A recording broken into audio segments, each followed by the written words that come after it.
you don't have to talk to 50 people. You know, look at you, there's about 200, my goodness. First of all, I would like to thank James and all the team at Waterstones for organising this. It's very good. Very, very good. And I've just come up from London, and I was in a meeting this morning, and we're going to be doing a special Christmas coach trip, which will start on the 12th of December and run until the 29th of December. So that's very exciting news. And I'm very, very nervous. I'm just amazed at you all, that that you've come, and thank you very, very much for coming. It really does warm the cockles of my heart. It really is brilliant.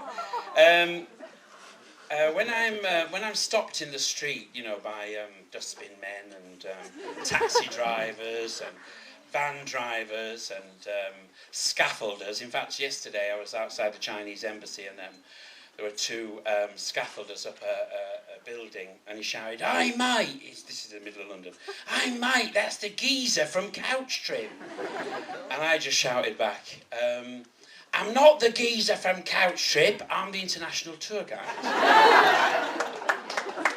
But when I am stopped by immigration officers and everybody that seems to be passing me, people ask me a few things. First of all, they share their favourite snippet, and I'm sure you've got favourite parts of Coach Trip that you enjoy sharing with your friends, favourite bits. Then they tell me about their favourite couples, that they liked on Coach Trip, and the ones that they didn't like, wasn't she a cow, that one, and all this, And then, of course, they share about the favourite activities, and the activities that we do. And I was talking to Radio Manchester yesterday, and she said, what's so special about the activities? And I said, well, I think Carla and Angie are here. Don't know, where are you? From Series 4? You're right at the back, Carla and Angie. Yeah, they're here. Stand up, girls. Come on, stand up for a round of applause. Yes, come on, stand up. Come on, Angie, otherwise I'll give you a yellow card. Yeah. But no, Carla, before she left, when they both left, actually, it was very, very sad because they were crying their eyes out. And I was very upset to leave them, to see them go. But Carla always used to describe every day on Coach Trip as Christmas Day, because she said, we came running down, we'd have our breakfast, and then Brendan, you would open the surprise every day on the coach. And it's a special programme.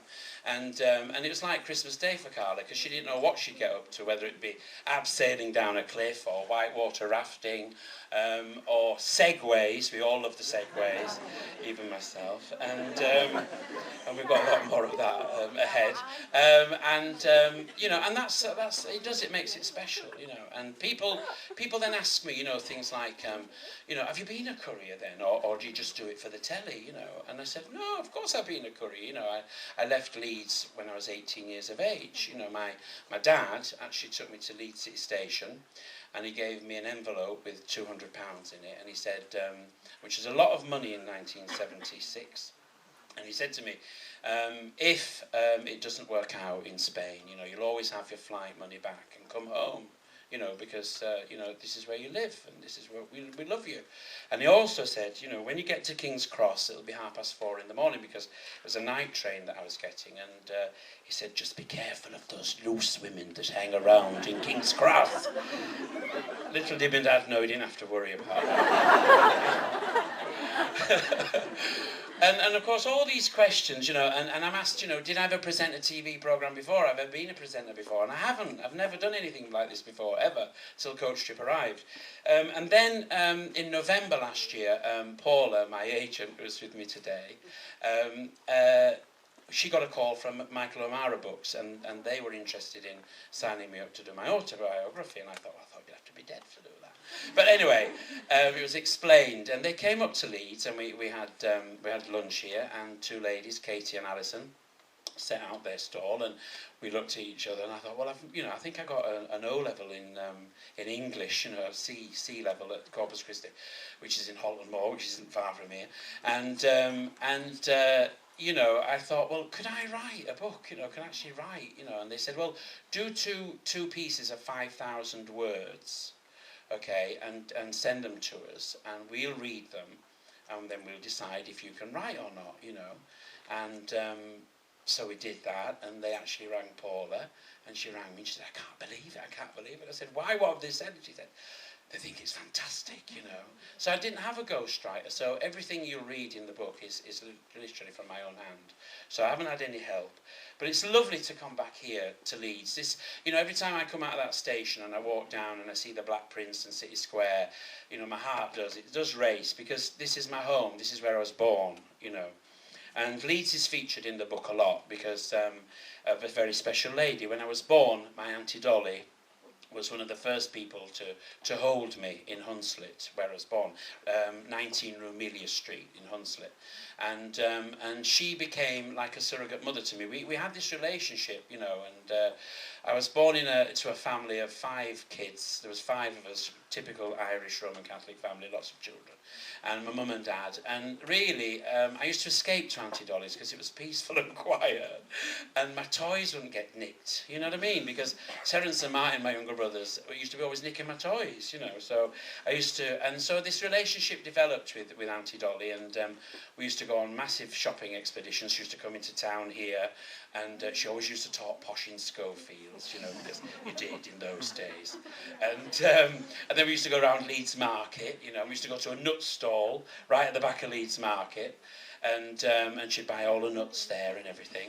And then there's a lovely lady, a lovely girl actually next door, lived at number 2 Grove Hall Crescent, and her name was Margaret McClellan, and I used to actually play with her. And Auntie Dolly also used to love films, and she used to take us, myself and Margaret and a few other kids who were hanging around the streets. She would always take us to the cinema, so we'd always come in here and go to the Odeon or the Tatler Cinema, which is near well, it used to be near the railway station, and the Majestic, which is opposite the railway station in City Square.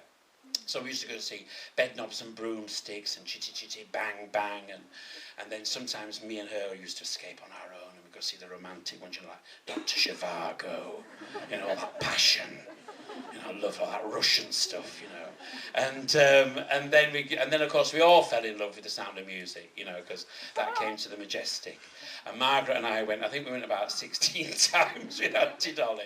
And we used to sing. We used to sing it in the garden, you know, we used to know it. And even today, you know, I know most of the script of The Sound of Music. And every time we go to Salzburg, I tell the director, you know, we've got to sing Do Re Mi, we've got to dance around the gardens of the Mirabelle Palace, you know, and it's brilliant. And what brilliant, you know, to have a job like that is phenomenal. But as I say, you know, the Irish Catholic community was very important to me here. You know, I was brought up in it, and you know, in most Irish families, somebody can sing, or somebody can dance, or talk, or say poetry, or play an accordion or a fiddle. Well, I was the Irish dancer. And I was sent up to Middleton, to St Philip's, and taught how to do reels and jigs and things of that nature. So that's all in the book. I won't digress.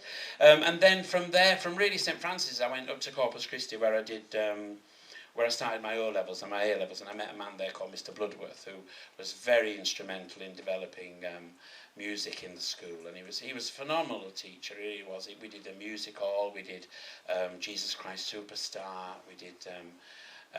Also we did the West Side Story as well, you know, and yeah, I loved it. I loved all that acting and all that, you know, musical sort of stuff. But you know, I fell in love with travel at an early age, and I wanted to travel, you know, and also I met John, who was a guy in Leeds Reference Library, and he was a lad that came from St Michael's College, and he was rather flamboyant, in a way, and whereas I Irish danced, he was a ballet dancer. But he was braver than me, you know. He used to look all these naughty words up in the library and tell me what they were, you know, and I'd say, oh, that's a sin, you know, it's terrible, you shouldn't be saying that, and things like that. You get 6 Hail Marys for saying things like that, where I come from. And you did, you know, but I used to look at penis and vagina and things like that, you know. You can't say things like that, you know. Catholic, you know. We don't do things like that. We don't have 17 children, you know. We don't talk about sex, though, you know. But no, and he became one of my friends, you know, and he was a lovely guy, and he was like my first boyfriend in a way, because I started to come out in a way in Leeds, you know, which was very difficult in 1970s, you know. For a kick-off, you had to be 21, you know, to be a gay guy. You had to be 21 years of age, you know. And there were only 3 places you could go. There was the West Riding down in Wellington Street, there was the Wellesley Hotel, and there was an awful club called Charlie's right down Briggate, and it had a grill on the door. But because you were young and you looked really handsome, we used to let you in for nothing. And we used to dance, you know, to ABBA and all this sort of thing. And it's all there, you know, it's all in the book. And it's amazing because, you know, people used to be so frightened, you know, about coming out. And it was an entirely different era than what it is now. And I'm glad to say things have got better in that score. But I also had a lot of lovely friends, you know, from St Francis's, you know, Liam O'Brien. He was one of my best mates, and we used to serve mass together. So there's a lot of stories about being an altar boy. Philip Gleeson as well, and you know, he was one of my friends as well. And Matthew Ken. And Matthew was my best mate at Corpus Christi. And I can honestly say that, you know, every time I pick up the phone and say to Matthew, I'm coming to Leeds, he'll always meet me and we have a cup of coffee. And it's as if we've never, ever stopped being friends, even after 40-odd years, you know, which is wonderful. I also met another guy in Leeds called Les, and I met him at the West Riding pub. It took us about 5 times to get into this pub because we were so scared of walking into a gay pub, you know. We'd never been in one, and there was like 4 friends, and we kept walking round and round and round and round, and in the end we went in, and I'd been in there a few times, and then Les walked in, and you know, he was dark and he was handsome and he had blue eyes, and you know, we got talking about travel, and he became my life partner, and he was my partner for 25 years. And so therefore, when I was 18, I moved to Spain. I went off to become a courier, and I worked for a company called OSL and Wings, and I used to live and work on the Costa Brava, which was phenomenal. We had a villa with 4 bedrooms, this is 18, a terrace, 2 bathrooms, a maid to do your washing and your cleaning. Not bad for an 18-year-old from Beeston, is it really? And it was wonderful. I mean, a wonderful life. And in the summer months, we'd work on the Costa Brava, and in the winter, we would go and work in Portugal or the Canaries, or places like Morocco, which were very, very exotic. You know, nobody had ever been to Africa before. But it was brilliant, you know, and I loved it. I loved my life. And then with Les, of course, we used to go off on our own holidays in the winter. So we'd go to America or the Caribbean or Australia, New Zealand. 1981, we did a round-the-world trip on a ship for 90 days. You know, which was a tremendous voyage in those days, you know. And it took us, we left Southampton and we went west, we went right across the Atlantic, through the Panama Canal to LA, Acapulco, right across the Pacific to Honolulu, Hawaii, and then down to New Zealand, up to Australia, the Far East, Bangkok, Singapore, and then down across the Indian Ocean, across to India, and then down across to Africa, and right around South Africa. You know, in 1981, apartheid is still there. You know, Nelson Mandela was still in prison when we were in South Africa, you know.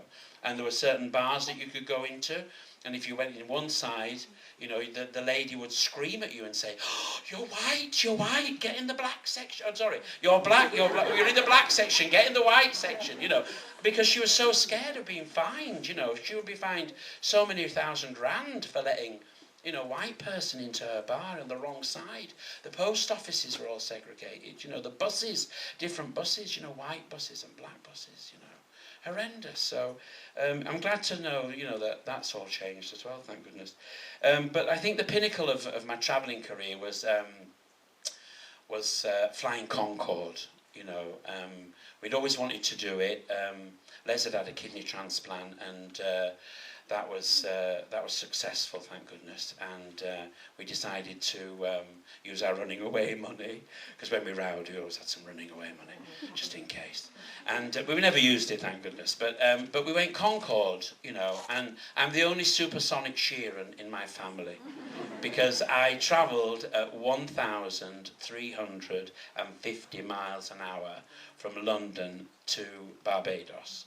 And that is a tremendous feat. And to fly 60,000 feet above the earth, you can actually see the curvature of the earth because you're that high above. It's amazing, amazing. And I was really, really sad when Concorde, you know, the dreadful accident outside Paris, I'm sure you remember it, and you know, nobody seemed to take up the reins of supersonic flight. I thought Mr. Branson would have been the first one there, you know, to continue, you know, but nobody has, and to this day it hasn't, you know, continued or been developed. But I hope it does, because it's an amazing way to fly. For example, you know, normal jumbo in those days used to take 11 hours to get from London to Barbados, and it took us 3.5 hours. That was the amount of speed, you know. And they used to fly across Cornwall, but he daren't go supersonic until he was out over the Atlantic, otherwise all the windows would go, you know, with the supersonic boom. But no, that was the pinnacle of my travelling career. Oh, darling, we want to see you in London, you know. Darling, can you come down tomorrow, you know. I went, no, I'm working. You know, I'm Yorkshire, I want to earn my breath. I said, no, I'm working, I can't come round till probably next week. I'll come and see you next week. So she said, okay then, so we'll send you a railway ticket. So I said, oh, that'd be lovely, thank you. And when it landed, I said, Beth, have you made a mistake? I said, it says first class. Oh, well, no, normally people do come down first class. So I thought, well, I'm not going to say anything, am I? From Yorkshire. Anyway, so I got on the train and I went down to London and had an interview, a televised interview. And they filmed it because it was going to be submitted to Channel 4. And what it was it was a programme called Summer Holiday, and it was taking people around on a coach, and nobody had ever put cameras in a coach, and nobody ever put sound equipment in a coach, so they didn't know how noisy it would be, on whether the cameras would work, etc. So what they did was they decided to do this pilot, and I was the courier, and they chose eight to 10 people to go around with me on this coach. And we just did London, round Oxfordshire and back again. And it worked, the weekend went very well. They did the voting sequence as well, they sort of enacted a vote, but in those days, or at that time, 2 people were allowed to change their minds, actually, right at the end of the vote, which is not allowed today. So they learned from that, you know, and then it was all submitted to Channel 4, you know, and Channel 4 sat on it for quite a while, and then I came, you know, I went back came back to Flixton and started working at the Spa again, and never said anything to anybody. And then all of a sudden I got this call to say they're going to do Series 1. You know, will you do it, darling? And I thought, well, you know, we're going to pay you this. I went, yes, I'll do it. And so we did Series 1, which was very good. You know, we had a really nice time, and Series 2 followed straight afterwards. And then it was shelved a bit, you know, and I was a bit disappointed and thought, oh, you know, nothing's going to happen now, really. And that was my little, you know, claim to fame, you know, Series 1 and Series 2. So a dear friend of mine, Robert, wanted to expand his restaurant in Spain, and kept ringing me and saying, come out to Spain, come out to Spain. You know, Les, you know, you've always wanted, since Les died, you've always wanted to go back to Spain. And I had, because, you know, we were both working in Tenerife, and then when Les's kidneys started to fail, we had to come back to England. So I'd always wanted to go back to Spain to see, you know, if I could live there again, but what would I do? So this was a business opportunity. So I went back and helped Robert to expand his restaurant, and his little restaurant became a big restaurant, and we also opened a bar which we called Sheerin's Irish Bar, because there was a big block of apartments that was filled with Irish from Cork and Dublin and Belfast and Kerry, and you know the Irish drink, I mean, you know, we won't talk about that. But so it was very successful, and we ran the business, and we really, really did well, you know. It was very hard work, but I've always worked, you know. I've always had a job, you know, ever since, like, you know, I've been on a milk round up Beeston, and you know, working for Wild Bloods in the market here in Leeds, you know, always, everybody had a Saturday job when I was a kid, you know, otherwise you didn't get any money, full stop. Your parents couldn't afford to give you all that money anyway, they didn't have much. So I always worked, you know, and then all of a sudden, Channel 4 rang again, and they said, look, Helen Warner had taken over as a new commissioner for daytime television. So she said, look, we need to do a Series 3. I'm going to dust it down, and we're going to do Series 3 and see how it goes, you know, and what the figures are like. Because all they're bothered about are ratings, really. Whereas with me, I was, well, where we're going to go, you know, what we're going to do, and what can I plan, and what activities can we do, and things like that. And so we did 3, and that was very successful. And then that was followed by 4, which just literally took off, you know. And now we're commanding like nearly 2 million people a day, you know, which is wonderful. And after that, you know, it was Series 5 and 6. Series 4 was the longest we'd ever done. You know, that was all the way to Tunisia, you know. But that was amazing because, you know, we took the coach from Tunis right out into the Sahara Desert as far as we could go on the last day. And then Paul stopped the coach because he'd get it buried in the sand if he continued. So we then started on 4x4s, you know, and then when the 4x4s were packing up because the sand dunes were getting really high, we all got on camels. And then after that, you know, we got to this lovely Bedouin tent, you know. And I can still remember there was a girl called Sunita. I don't know if you remember Sunita. She was on the programme, and Anne. They were at loggerheads with each other. They didn't like each other, whatever. And I remember, you know, just drinking this lovely tea, you know, this mint tea, looking over the Sahara Desert, you know, thinking, oh, this is amazing, you know, what a job this is really, you know, that I've got. And then Sunita just turned round at the top of the voice, and I could hear a shout to Anne, Anne, you're just like vinegar tits, you are. She said, you're terrible. And they started rowing in the middle of the Sahara. So then we go on to Celebrity Coach Trip, and it continues, the journey continues.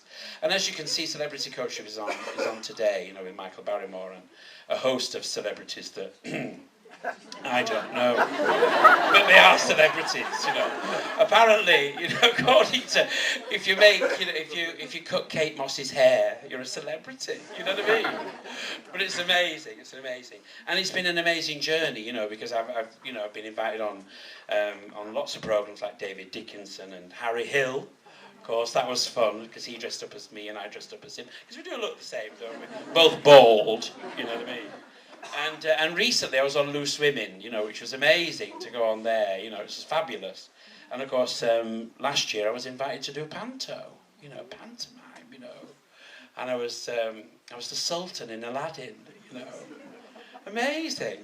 And it was lovely, you know, everybody was so kind, you know, because I was a panto virgin, you know, really. And everybody was so kind, and it was fabulous. And this year I'm going back to Southport, but I'm going as Herman the Henchman. You know, I'm going to take Snow White into the woods. I'm going to kill her. Well, I can't. According to the story, I can't, you know. But it's good, you know, and life continues, you know, But I'm very grateful, you know, I have a wonderful, you know, close-knit relationship with my family. You know, my family are very important to me, my brothers, you know, I've got Patrick, and Martin and Terence and Margaret, my sister. My mum, she lives in the west of Ireland in a beautiful place, just the other side of Ballina, and I go and see her and I walk the beaches of Killala and Kilcummin, and it's wonderful, you know. And people leave me alone. They know who I am, you know, and they leave me alone because, you know, you start talking to the neighbours and you're there for days, not hours, days, you know, the like. But it's lovely, you know, it's lovely. And it's been a wonderful journey for me, you know. And as I say, you know, when I got to Doncaster railway station today, you know, on the 125, in my first class compartment, I always look out, you know, for platform 5, because it was platform 5 that I got that telephone call. You know, I'd left Beth Davis after that interview, and I'd got on the train and come up as far as Doncaster, and my mobile went off, and that was 2003, and she said to me, oh darling, she said, we found the person that we want. And there'd been a lot of people, you know, that they wanted to interview in the following days. You know, I thought, oh, you know, the interview process is not going to finish till the Friday, and this was the Tuesday, and I was going home back to Scarborough.